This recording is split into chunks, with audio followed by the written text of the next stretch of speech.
Hello, and welcome to this recording from our session on mental health and well-being for rural social enterprises. This was held in November 2020 as part of Social Enterprise Network Scotland's Restart and Rebuild Week. In this video, we hear from Helena MacLeod from Bridge a Gap, who shares her experience from years working in rural communities across the north of Scotland, supporting mental health and well-being initiatives. Ishmisha, Helena MacLeod at Élan Lewis. So in Gaelic, that's good morning, everyone, and many thanks to Ailsa and Sue at Inspiralba. My name is Helena MacLeod, and today I'm coming from the Isle of Lewis in the Western Isles of Scotland, where I grew up as a child. But I currently live in the heart of the Highlands in a little village called North Keswick on the Black Isle, just outside Inverness.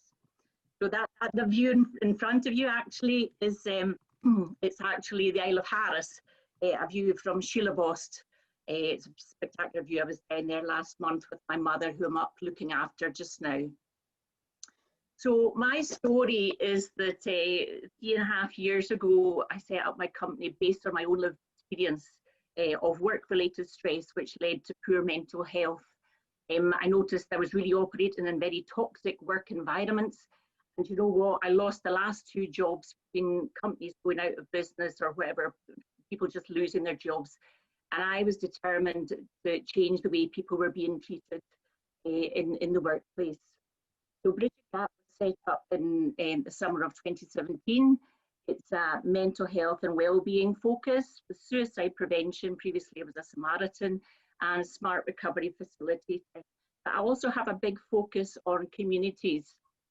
So Keswick Kindness is a COVID response that we set up as a board director of the Residents Association in North Keswick, in which we worked with different community groups across the Black Isle as well in our COVID response, eventually leading to me being part of the Black Isle Resilience Strategy Group with our anchor organisation, Black Isle Partnership. This has been a fantastic experience, a huge learning curve for us, and I embraced technology by the end of March. Doing Zoom virtual cafes and you know, a community learning and development approach with getting everybody in the community to share their skills so that we could learn new things. I'm also a third sector rep for the Highland Third Sector Interface on the CLD delivery group. That's the Community Learning Development Engagement Delivery Group. The North Alliance, which is an improvement collaborative with the Western Isles, Shetland, Orkney, Murray and Aberdeen and Highland, also in the Poverty Action Network for Highland, and the Trauma Response Group, where I'm a community representative with clinicians and GPs in Highland in their response to concerns raised about mental health and the spike in youth suicide, particularly in our area. I'm also a board director for 3 different organisations. Spirit Advocacy, which is the governing body. Spirit stands for Strengthening People in Raising Issues Together. And we oversee the work of Hug, Action for Mental Health for people with mental illness, adults. People First Highland, which is the mental health and well-being for people who have learning disabilities. And Speak, which is mental illness for young people. I'm also a director for Residents Association North Keswick and Befrienders Highland, and we won the Best Third Sector Organisation of the Year last year under the HTSI.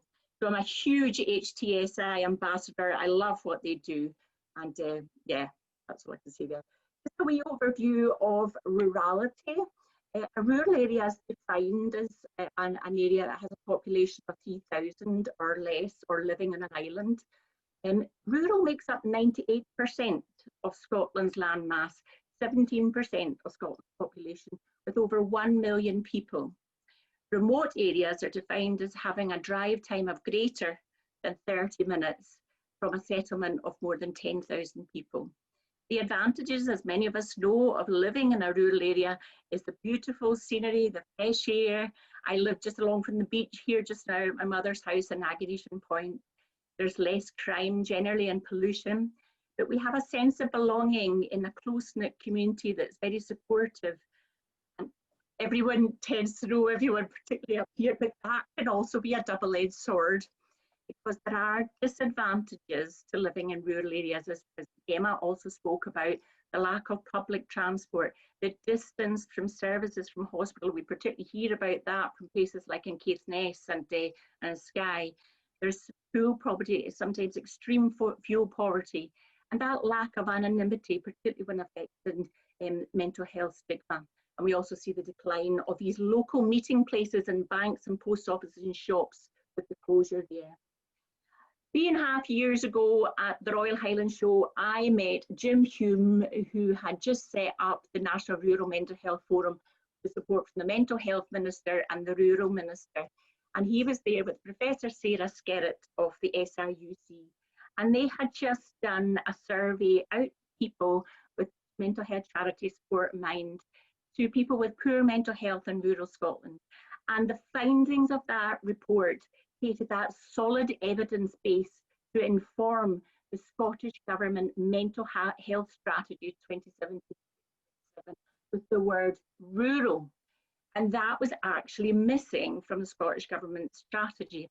So what showed up from that report, the survey, was that people wanted support pre-crisis. So this was about early intervention and prevention.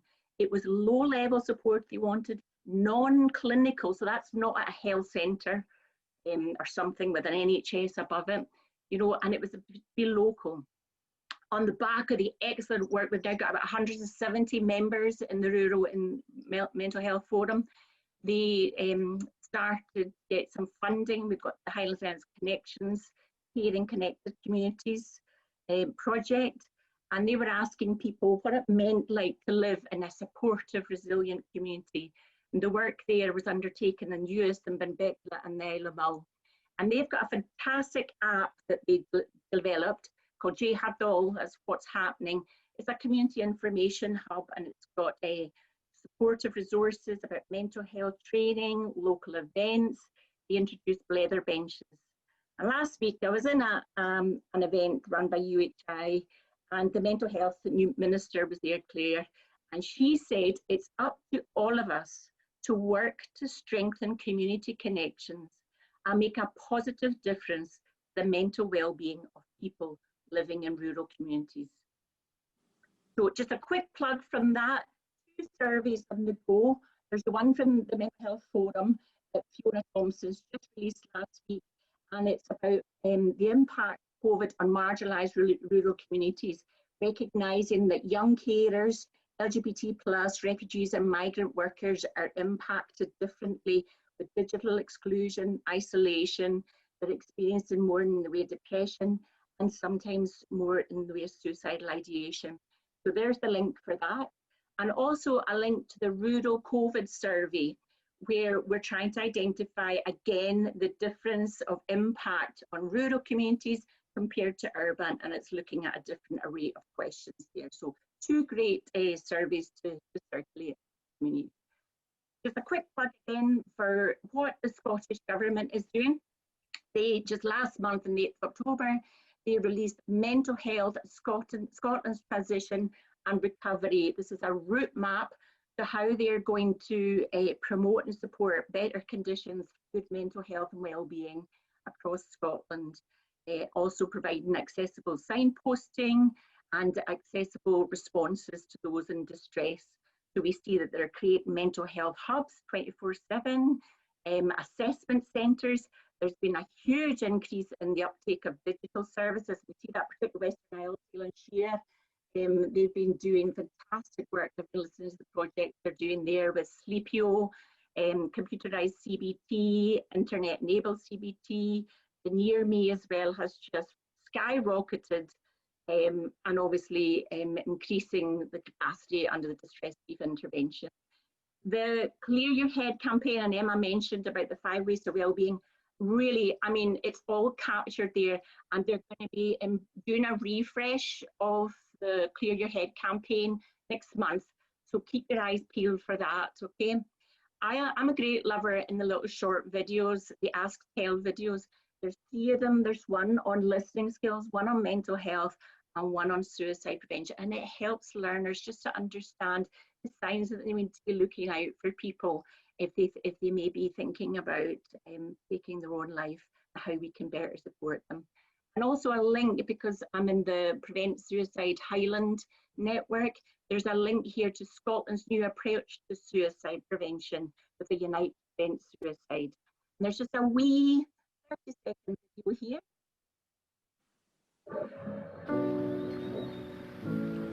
I don't even know where to start. We never seen it coming. We don't know what to say. Amy seemed quite happy-go-lucky. We were afraid of saying the wrong thing. I think most of the time people will be relieved. My pal asked if I'm okay. That you've actually brought it up. It saved me. People generally do want to help. It's the most important thing you can do. How can you overcome a stigma? Is talk. And I think we should People are still afraid of I was thankful. and learn to say the word suicide. Yes, the thing we needn't be scared about is asking somebody, are they feeling so low that they feel like taking their own life and suicide? Please don't be worried about that, because people that I know that have come forward, and I've seen the benefits, having been a Samaritan myself, of just creating that safe environment for people to open up and to express how they're feeling. Don't be worried about it. You just really need to focus there on that listening wheel that the Samaritans have developed there. And believe you me, that is a tried and tested process. And there's so much information on the Samaritans website there. But in the core of it is silence. Silence is golden. It's something that doesn't come naturally to me, but I have seen the benefits of just spending time with that person and allowing them to talk. Now, in terms of rural mental health and suicide prevention campaigns and peer-to-peer support, we have seen groups springing up all across the country. And these are two groups that I'd like to highlight to you just now. So James's support group, that's Patrick and Wendy Mullery on the Black Isle. They just live along the road from me. And they are fantastic ambassadors in our area and have been so supportive of people. So they just become a charity. And sadly, they lost their son James when he was just 28, and that's a picture of him that they're holding there. He was a father of 3, James, and he was a former pupil for Fortrose Academy. And Fortrose Academy are taking forward fantastic mental health and wellbeing support projects for their pupils, because they recognised that there was such an issue. We did have a spike in youth suicide, which was very sad in the area. And the good thing is that Highland Council Exec Donna Manson has been along there when we were all there with the communities to support that projects that are going forward. So James and Wendy are doing fantastic things, now extending their support beyond the Black Isle to more remote and rural parts of Highland. Also, another group that recently formed was No More Lost Souls. So they're a group based in Caithness, and they're campaigning to fight mental health crisis across the whole of the Highlands, but particularly in Caithness, that as some people have said, and I know, is it Sabi, the GP, he's saying he's going to go up to work in Caithness. So we know there are more issues up there in terms of suicide and deaths from alcohol and drugs up there. And I'm part of the Recovery Scotland network. We organised the Recovery Walk last year in Inverness, and we worked closely with the Caithness Smart Group, and they're fantastic. But what these people have done is they put so much pressure on NHS Highland and Highland Council to increase the mental health services in rural Caithness that it's all hit the papers, it's been all over the papers. They've just last week, they've been receiving funding to tackle COVID-related mental health issues for the young people. The Scottish Government's awarded 2 years of funding worth 534,000 to the Council to support the mental health and emotional well-being of 5 to 24-year-olds, and an extra 178,000 for planning and preparation costs for the mental health hub as part of a complete community response. And that's what Donna from the council was saying. It's not just us, it's not just the NHS, it's the communities, the third side, all coming together.